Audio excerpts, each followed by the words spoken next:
So friends, today new crop is custard apple. So let us see one by one topics in this custard apple. Custard apple is the Annona squamosa, and Annona is the family, and tropical America is the origin center of origin for this crop. This is the edible fruit of genus Annona, and collectively it is known as Annona's fruits. So among the lot of states in the country, generally Andhra Pradesh, Assam, Bihar, Karnataka, Maharashtra, Madhya Pradesh, Orissa, Rajasthan and Tamil Nadu and Gujarat are the major states which are growing this custard apple. In India, around 40,000 hectares of the land is under the cultivation of the custard apple. Particularly in Gujarat, Bhavnagar region has organized orchards of this custard apple, and fruit is consumed as fresh ice cream. It is a rich source of sugar as well as proteins and minerals. So these are the fruits of the custard apple. Custard apple, different varieties of the custard apple. Most annonaceous fruits are acclimatized to tropical climatic conditions. Although custard apple withstands the heat and drought conditions, high atmospheric humidity is necessary during the flowering for the improvement of the fruit set. But continuous rains during fruit set are not desirable. These are not advisable. It cannot withstand the frost or long cold period. Ideal plant for the arid region is, we can say this one is a shallow and poor class soils can be preferable for the cultivation of the custard apple. Well drained and fertile soils give good response to this crop. Do not tolerate alkalinity. They can grow well even on the calcareous soils containing lime as high as 50%. Among the different varieties, Sindhurn, Mammoth, Balanagar and Red Sitafal are the different varieties commercially important in the country.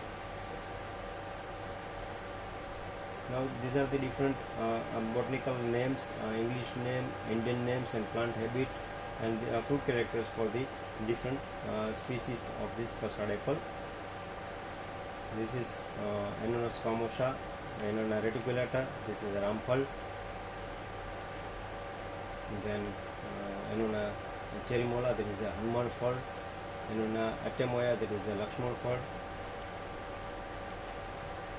This is a Annona mirukata, that is a Mungia sitafal, we can say. Now as far as propagation is concerned, most of the annonas are traditionally propagated by the seeds, and vegetative means are also suitable, but commercially generally farmers or the nurseries are going to the seeds. Seed originated plants are not true to type, and lack of the precocity is there, and the vigor as well as whereas grafting or budding helps largely to overcome this problem. So sometimes people are using the vegetative method with the help of the grafting method.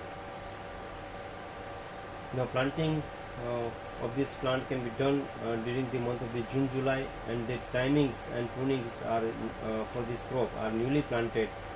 Okay, so planting can be done at 5 by 5 meter of the spacing in the June-July. Newly planted plants should be trained for the proper shape. Otherwise, there is no much regular pruning is required. During the rainy season, vegetables can be grown as an intercrop, and most of the annonas produce a moderate crop even in the absence of the irrigation, so do not need irrigation. Irrigating plants at least during flowering and the fruit development is essential for the initial phase of the flowering, we can say. Fruit quality is superior in irrigated plants with more edible pulp or the segments. However, in post-monsoon period, 2 to 3 irrigations are required. Now as far as manures and fertilizers are concerned, 10 to 15 kg of the FIO, 500 gram of the castor cake, 50 gram of the nitrogen, 50 gram of the phosphorus and 50 gram of the potash per plant. So we can say 200, 150 kilogram NPK per plant are required in the beginning of the monsoon. Grow green manuring crop during the such initial phases. Fruiting starts from the third year, flowering from the February to March to rainy season. An average plant bears about 2,000 flowers per plant, but only 2 to 3% are set. Because of the natural dichogamy exists, fruit set is better in the high humidity, 50% ppm of the Ga3 or 30 ppm of the Na at bloom stage increase the fruit set in the custard apple. So these are the flowers of the fruit set in the custard apple. This is a climacteric fruit, so mature fruits having full developed segments or the acants are plucked from the September to the November. 6 to 7 tons per hectare is the ideal yield for this crop. We can say 100 to 150 fruits per plant, per tree we can say. And generally pest and disease important in this crop are anthracnose, leaf spot and mealybug. And other anonymous fruits are there, we have discussed it earlier. So this is the one of the custard apple. Mealybug is a very important pest. Fruit cracking is also one of the problem, and it is due to poor water regulation. So we have to regulate water or you can say irrigation as and when it is needed. So friends, this is all about the custard apple. I hope you have understood everything, and I have provided your notes, so you can go through it, and if there is any question, then you can write me, you can WhatsApp me, and by this way you can ask me. Thank you.